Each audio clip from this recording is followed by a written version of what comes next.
सबसे पहले आपको बताएं, पहले वनडे में जनूबी अफ्रीका का पाकिस्तान को जीत के लिए 240 रन का हदफ। मेजबान टीम ने पहले बैटिंग करते हुए 9 विकेट पर 239 रन बनाए। हदफ के ताक़ुब में पाकिस्तान ने 7 विकेटों के नुकसान पर 212 रन बना लिए हैं। और ताज़ा तरीन अगर अपडेट आपको दें तो 27 गेंदों पर 28 रन दरकार हैं। और इस वक्त क्रीज की अगर बात करें तो पाकिस्तान की जानिब से 2 बैट्समैन इस वक्त नसीम शाह हैं और साथ में सलमान आगा उनका साथ दे रहे हैं। सलमान आगा और साइम अयूब की अच्छी पार्टनरशिप आज लगी, लेकिन साइम अयूब आउट हो गए। सलमान आगा अभी भी मौजूद हैं और 78 गेंदों पर 64 रन उन्होंने बनाए हैं, जिसमें 1 छक्का उन्होंने लगाया है, 2 चौके भी लगाए हैं। मैच इंतहाई क्रूशल मोमेंट में दाखिल हो चुका है। आखिरी 4 ओवर ही बाकी रह गए हैं और तकरीबन अब पाकिस्तान को जीत के लिए 28 रन मजीद दरकार हैं।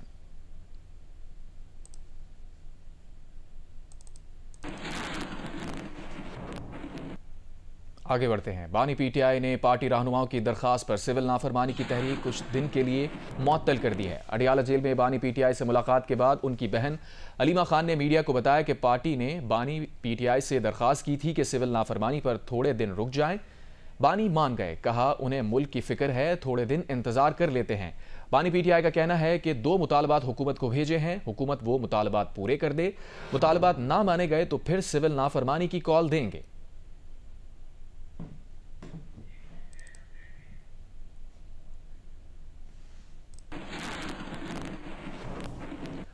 मौलाना फजलुर रहमान को मदारिस रजिस्ट्रेशन एक्ट पर रजामंद करने के लिए एमक्यूएम मुतहर्रिक हो गई। एमक्यूएम के वफ्द की मौलाना फजलुर रहमान से उनकी रिहाइशगाह पर मुलाकात हुई। मुलाकात के बाद मौलाना ने कहा, दीनी मदारिस एक्ट पर नोटिफिकेशन का मुतालबा है, एमक्यूएम को मुतालबा हुकूमत तक पहुंचा दे।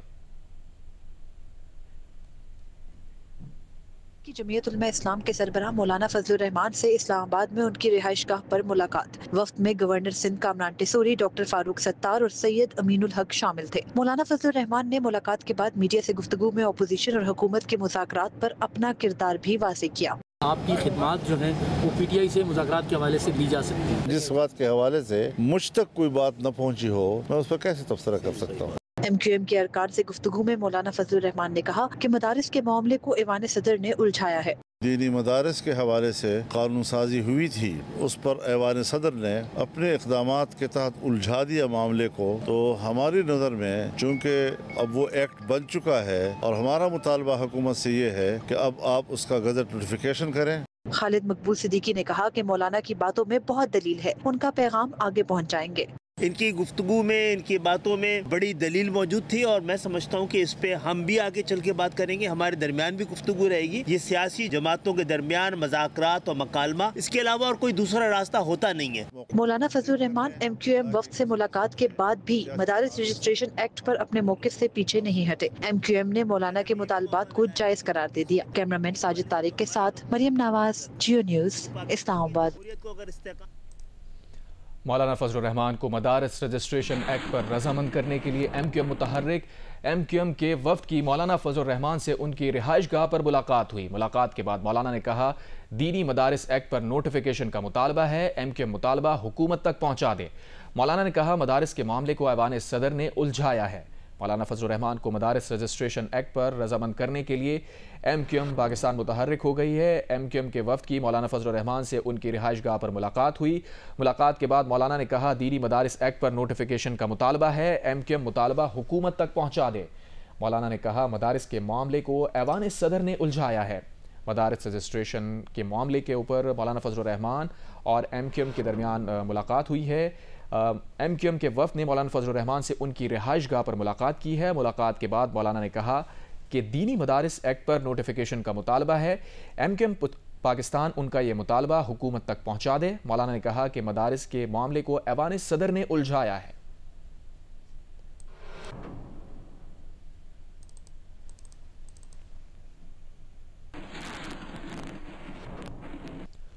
ओगरा ने रवा माली साल के लिए गैस कीमतों में 25.78% तक इजाफे की मंजूरी दे दी। ओगरा ने गैस कीमतों में इजाफे का फैसला वफाकी हुकूमत को भिजवा दिया है। कीमतों पर अमल दरामद वफाकी हुकूमत की एडवाइस आने के बाद होगा। 40 रोज तक वफाकी हुकूमत ने ओगरा को अपनी एडवाइस ना दी तो कानून के मुताबिक नई कीमतें अज खुद नाफिजुल अमल हो जाएंगी। ओगरा इलामी के मुताबिक सोई सदरन में सिंध और बलूचिस्तान के गैस सार्फिन के लिए गैस की औसत कीमत 25.78% बढ़ाने की मंजूरी दी गई है, जो 361 रुपये 25 पैसे इजाफे से 1762 रुपये 51 पैसे फी MMBTU मुकर्रर करने की मंजूरी दी गई है। सुई नदरन में इस्लामाबाद, पंजाब, खैबर पख्तूनख्वा के गैस सार्फिन के लिए औसत गैस कीमत में 8.71% इजाफे की मंजूरी दी गई है, जो 1778 रुपये 35 पैसे फी MMBTU मुकर्रर करने की मंजूरी दी गई है। ओगरा दोनों कंपनीज की रेवेन्यू ज़रूरत के मुताबिक दोनों कंपनीज की अलग अलग कीमतें मुकर्रर करता है। ताहम वफाकी हुकूमत की एडवाइस के बाद दोनों कंपनीज में गैस की कीमतें यकसा हो जाती हैं। सुई नदरन ने रवा माली साल के लिए रेवेन्यू ज़रूरियात 527 अरब 54 करोड़ रुपए और सुई सदरन ने 319 अरब 78 करोड़ रुपए बताई हैं।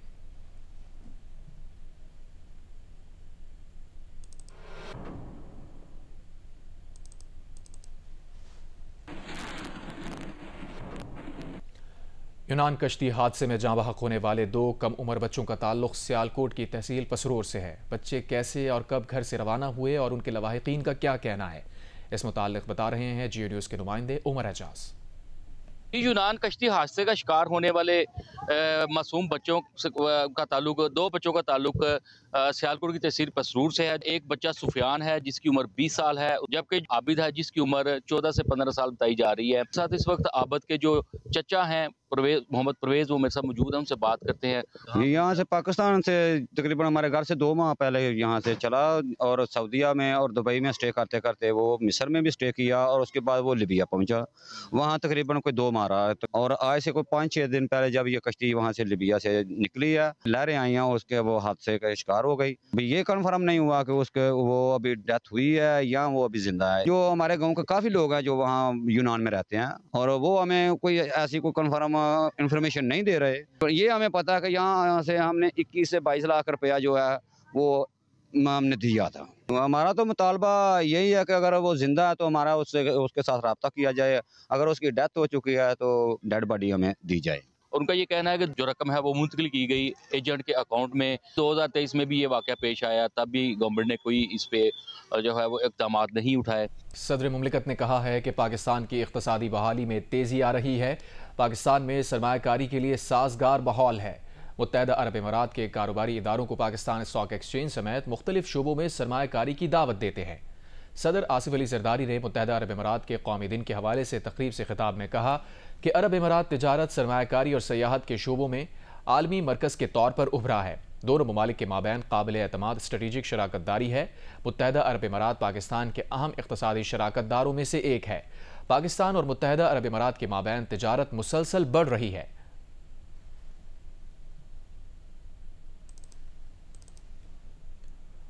गवर्नर सिंध कामरान खान रिसोरी ने इस्लामाबाद में मुत्तहदा अरब इमारात के 53वें कौमी दिन की मुनासबत से मुनक़्क़दा तकरीब में शिरकत की। मुत्तहदा अरब इमारात के सफ़ीर और दीगर सिफारती अमले ने गवर्नर सिंध का खैर मक़दम किया। गवर्नर सिंध की मुत्तहदा अरब इमारात के कौमी दिन की 53वीं तकरीब में शिरकत। गवर्नर सिंध का कहना था कि पाक मुत्तहदा अरब इमारात दोतरफ़ा ताल्लुकात इंतहाई मजबूत और मुस्तहकम हो चुके हैं। मुत्तहदा अरब इमारात के सरमायाकार सूबे में सरमायाकारी करें। सूबे के मुनाफा बख्श शोबे, पुरकशिश माहौल, तजुर्बेकार, आला तालीम याफ्ता नौजवान अफराद क़ुव्वत सरमायाकारी के लिए अहम साबित होगी।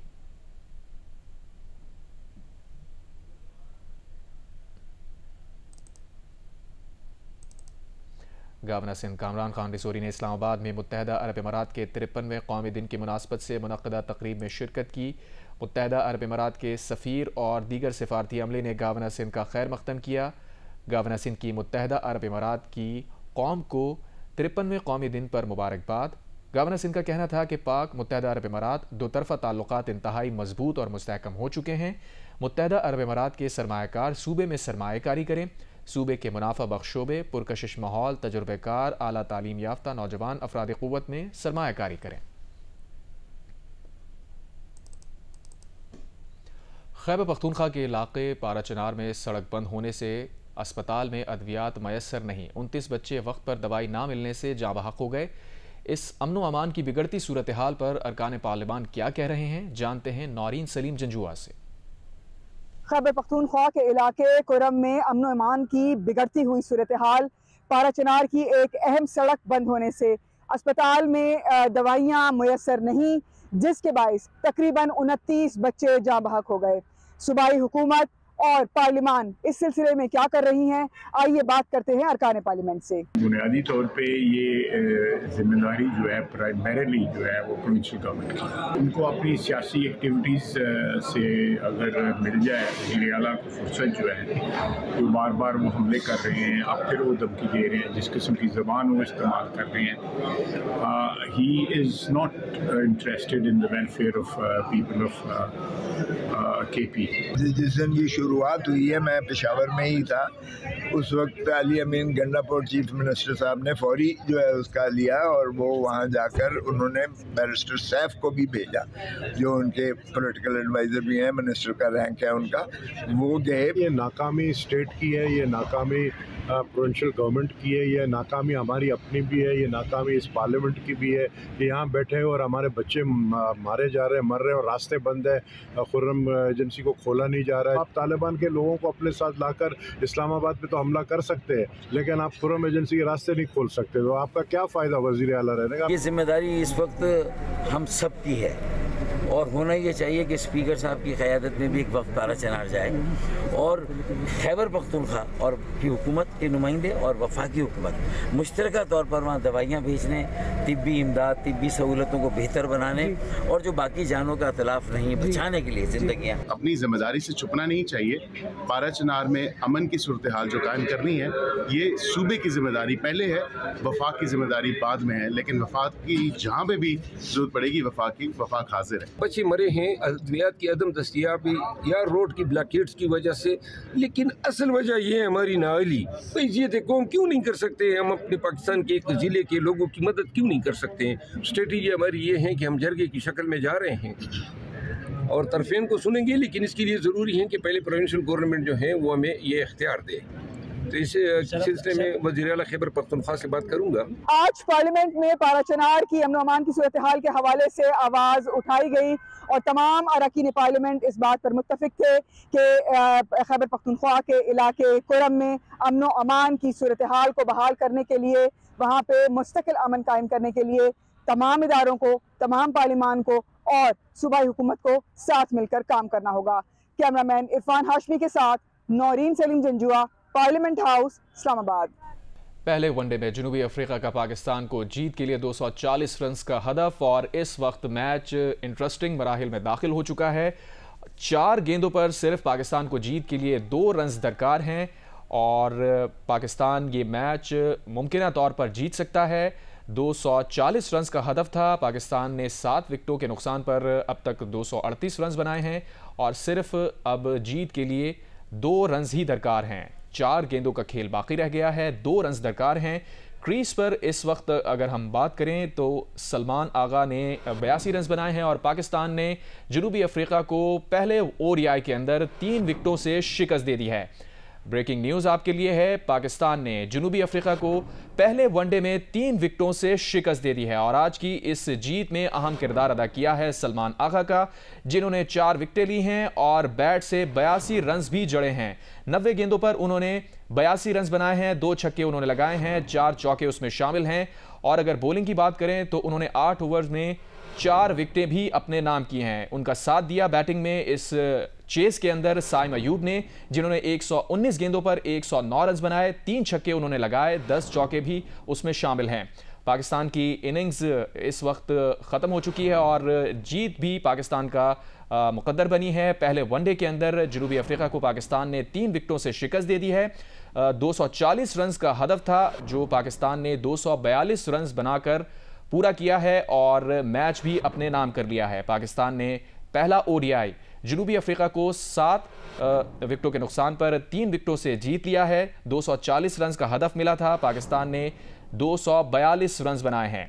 स्कोर कार्ड पर अगर हम नज़र डालें तो पाकिस्तान की इनिंग्स की अगर हम बात करें तो साइम अयूब ने 109 रन बनाए हैं, अब्दुल्ला शफीक आज कोई रन नहीं बना सके, बाबर आजम 23 रन बना सके, मोहम्मद रिजवान जो कि कप्तान हैं सिर्फ 1 रन ही बना सके, कामरान गुलाम ने 4 रन बनाए, सलमान आगा ने 82 रन बनाए और इरफान खान उनके बाद आए जिन्होंने 1 रन बनाया, शाहीन आफरीदी भी कोई रन नहीं बना सके, नसीम शाह सलमान आगा के साथ क्रीज पर मौजूद रहे और उन्होंने 9 रन बनाए और जीत में अहम किरदार अदा किया। पाकिस्तान की इस इनिंग्स में जनूबी अफ्रीका ने तकरीबन 13 एक्स्ट्रास भी दिए हैं और अगर बॉलिंग की बात करें तो रबादा ने 2 विकेटें हासिल की हैं, ऑटनील बार्टमैन ने 2 विकेटें हासिल की हैं और तबरेज़ शम्सी ने 1 विकेट हासिल की है।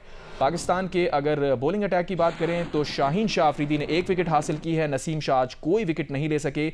सलमान आगा, जिस तरह पहले भी बताया कि 8 ओवर्स में सिर्फ 32 रन देकर उन्होंने 4 विकेटें हासिल की हैं, 4 का इकॉनमी रेट उनका रहा है। बॉलिंग भी की है शानदार और बैटिंग भी की है शानदार और पाकिस्तान की जीत में आज उन्होंने अहम किरदार अदा किया है। उसके बाद हारिस रऊफ की अगर बात करें तो 7 ओवर्स में 42 रन दिए, कोई विकेट हासिल नहीं कर पाए। साइम अयूब ने भी कोई 7 ओवर्स के अंदर 1 विकेट हासिल की। कामरान गुलाम की अगर बात करें तो वो भी कोई विकेट हासिल नहीं कर पाए हैं।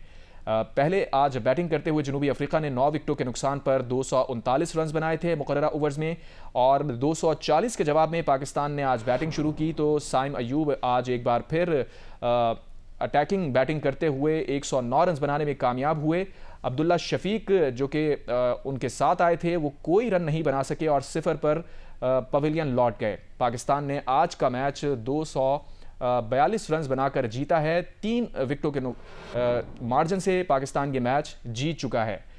साउथ अफ्रीकन बॉलिंग साइड की अगर बात करें तो कैगिसो रबादा ने 2 विकेटें हासिल की हैं और यानसन ने 1 विकेट हासिल की। ऑटनील बार्टमैन ने 2 विकेटें हासिल की।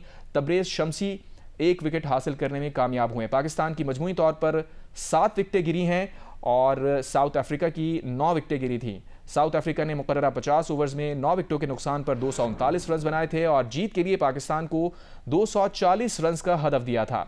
जवाब में पाकिस्तान ने शानदार आगाज तो किया लेकिन इब्तदा में ही अब्दुल्ला शफीक आउट हो गए थे। बाबर आजम ने साइम अयूब का कुछ साथ दिया लेकिन वो भी 23 रन बनाकर आउट हो गए। फिर उसके बाद विकेट कीपर बैट्समैन और कप्तान मोहम्मद रिजवान आए, वो भी ज़्यादा देर विकेट पर नहीं टिक सके और सिर्फ 5 गेंदों का उन्होंने सामना किया और बार्टमैन ने उन्हें क्लीन बोल्ड कर दिया। कामरान गुलाम उनके बाद आए, 4 रन बना सके और वो भी पवेलियन चले गए। जिसके बाद सलमान आगा आए और साइम अयूब और मिलकर दोनों ने पार्टनरशिप लगाई और पाकिस्तान को इस पहले मैच में विनिंग पोजीशन तक पहुंचा दिया और अनफॉर्चुनेटली फिर साइम अयूब 109 रन बनाकर आउट हो गए। लेकिन मैच आज फिनिश हुआ है सलमान आगा की वजह से और उन्होंने 90 गेंदों पर 82 रन बनाए हैं जिसमें 2 छक्के उन्होंने लगाए हैं, 4 चौके उसमें शामिल हैं। नसीम शाह ने आखिरी वक्त में उनका साथ दिया है, 17 गेंदों का उन्होंने सामना किया, उन्होंने भी 9 रन बनाए और आज का ये मैच पाकिस्तान ने जीत लिया है। पहला ODI between Pakistan and south Africa जो पाकिस्तान ने 3 विकेटों से जीत लिया है। सलमान आगा आज probably man of the match करार पाएंगे क्योंकि 82 रन उन्होंने बैट से बनाए हैं और बॉल से उन्होंने 4 विकेटें भी ली हैं। तो ऑलराउंड कारकर्दगी सलमान आगा की सूरत में आज हमें दिखी है। पाकिस्तान उसकी बदौलत आज ये पहला वनडे जीतने में कामयाब हो गया है। साउथ अफ्रीका और पाकिस्तान के दरमियान पहला वनडे आज खेला गया और पाकिस्तान ने पहले बॉलिंग करते हुए साउथ अफ्रीका को बैटिंग की दावत दी और पाकिस्तान ने यह मैच 3 विकेट से अपने नाम कर लिया है। अपडेट करें आपको, पाकिस्तान ने जनूबी अफ्रीका को 3 विकेट से शिकस्त दे दी है। साइम अयूब ने 109 रन की इनिंग्स खेली। सलमान आगा ने 82 रन नॉट आउट बनाए। पाकिस्तान ने हदफ आखिरी ओवर में हासिल किया। पाकिस्तान ने जनूबी अफ्रीका को 3 विकेट से शिकस्त दे दी। साइम अयूब ने 109 रन की इनिंग्स खेली जबकि सलमान अली आगा ने 82 रन नॉट आउट बनाए। पाकिस्तान ने हदफ आखिरी ओवर में हासिल कर लिया।